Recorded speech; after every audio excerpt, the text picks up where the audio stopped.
La chirurgie de la presbytie est devenue efficace et sûre grâce à de nombreuses méthodes complémentaires. Voyons tout d'abord ce qu'est la presbytie. Le fonctionnement de l'œil humain est comparable à celui d'un appareil photographique. Le film sensible, qui tapisse le fond du globe, s'appelle la rétine.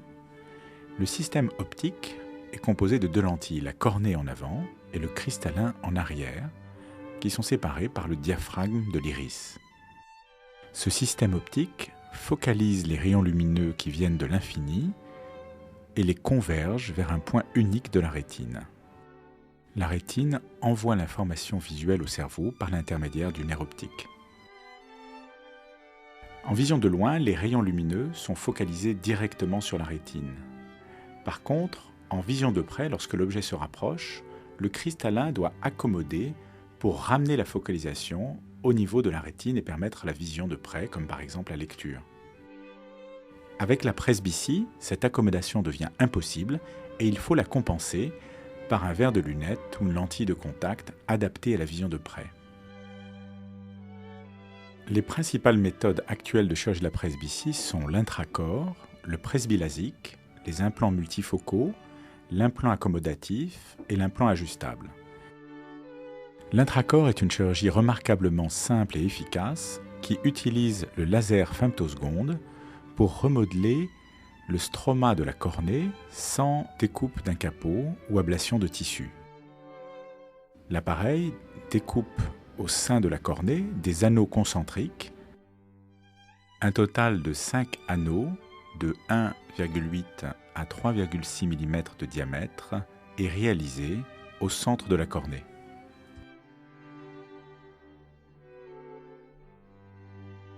Cette découpe concentrique entraîne une modification de la structure mécanique de la cornée et un léger bombement de celle-ci vers l'avant, ce qui augmente la puissance centrale de la cornée et permet la correction de la vision de près.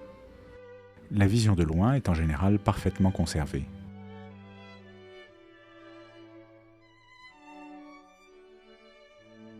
L'intracorps est donc simple, rapide, peu agressif pour l'œil et ne comporte pas de complications connues. Dans 15% des cas environ, une découpe partielle limite l'effet recherché et nécessite une reprise tout aussi simple. Le presbylasique est une méthode légèrement plus complexe que l'intracorps, mais tout aussi fiable et qui permet en outre de corriger un plus grand nombre de cas, notamment en effectuant la correction d'une hypermétropie, d'un astigmatisme, d'une myopie associée à la presbytie. L'intervention commence par la découpe d'un volet cornéen à l'aide du laser femtoseconde.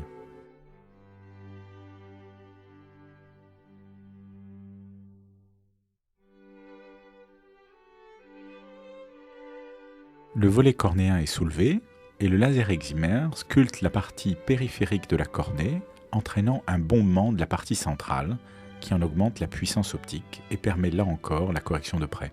Le presbylasique présente donc l'avantage de pouvoir corriger l'hypermétropie, l'astigmatisme et la myopie éventuellement associées à la presbytie, d'être facilement ajustable et donner une excellente vision intermédiaire.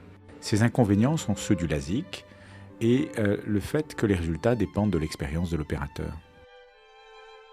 Les implants multifocaux sont des lentilles intraoculaires utilisées pendant la chirurgie de la cataracte pour remplacer le cristallin naturel et apporter au patient à la fois une correction de près et une correction de loin satisfaisante. L'intervention de cataracte ou la chirurgie du cristallin clair consiste à enlever le contenu du cristallin et à le remplacer par un implant dont les propriétés optiques permettent de diviser la lumière afin de corriger simultanément la vision de loin et la vision de près.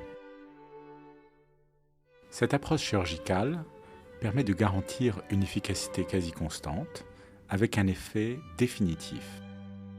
Généralement, les patients ont une bonne vision de près et de loin et avec les modèles les plus récents, on peut également obtenir une vision intermédiaire satisfaisante, notamment grâce aux implants trifocaux ou accommodatifs. L'implant accommodatif est basé sur un principe très différent.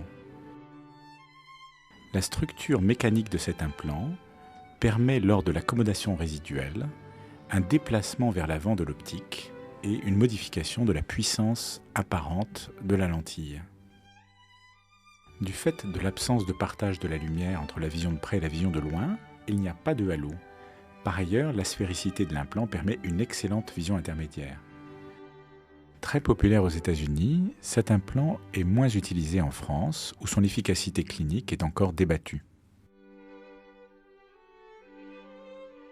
L'implant ajustable par la lumière utilise un matériau révolutionnaire mis au point par le Dr Grubbs qui a reçu pour cela le prix Nobel de chimie en 2005. La forme et donc la puissance optique de cet implant peut être modifiée à volonté par l'exposition à la lumière ultraviolette une fois l'implant mis en place dans l'œil du patient. Pour la presbytie, l'exposition du centre de l'implant augmente sa courbure et permet de corriger la vision de près. L'ajustement pour la vision de loin se fait par exposition de la périphérie de l'implant ou de son centre en fonction des besoins. Une fois la vision parfaitement corrigée, l'implant est totalement exposé à nouveau à la lumière ultraviolette, ce qui empêche toute modification ultérieure de sa puissance. Pendant cette phase d'ajustement, qui dure environ 1 mois sur 3 à 4 séances, le patient est protégé de la lumière ultraviolette par des lunettes spécifiques. Pour la correction de la presbytie, on peut donc tout d'abord ajuster la vision de loin, puis dans un deuxième temps, soit moduler la vision intermédiaire par le réglage de l'asphéricité de la lentille, soit créer une zone d'addition de près qui permettra de corriger la vision de façon optimale. L'astigmatisme résiduel observé après la chirurgie peut être corrigé également au cours de cette procédure. L'équilibre entre la correction de loin et la correction de près, par l'ajustement aux ultraviolets, est décidé en fonction du diamètre de la pupille et des besoins du patient. À la fin de l'ajustement, la vision de loin et la vision de près sont corrigées simultanément, comme le montre cette figure. La chirurgie elle-même ne présente aucune particularité par rapport à celle utilisée pour un implant classique. Par contre, après l'intervention, le patient doit porter une protection contre les UV par des lunettes spécialement fournies. L'implant ajustable est la dernière révolution en matière de chirurgie de la presbytie. Ses avantages sont donc la possibilité d'ajuster très finement la correction pour la vision de loin, d'ajuster l'asphéricité de l'implant pour favoriser la vision intermédiaire, et surtout de moduler avec une très grande précision la zone d'addition dédiée à la vision de près.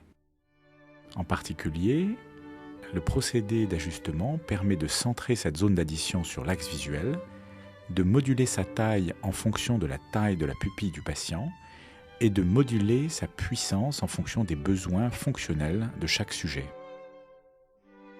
Avant ajustement, à peine 10% des patients ont une vision de près sans correction satisfaisante, courbe bleue, alors qu'après ajustement, sur les courbes rouges et verts, on constate que plus de 80% des patients voient de près sans lunettes. Ces résultats sont parfaitement stables dans le temps. Nous espérons que vous avez apprécié cette vidéo pédagogique et nous vous remercions de votre attention.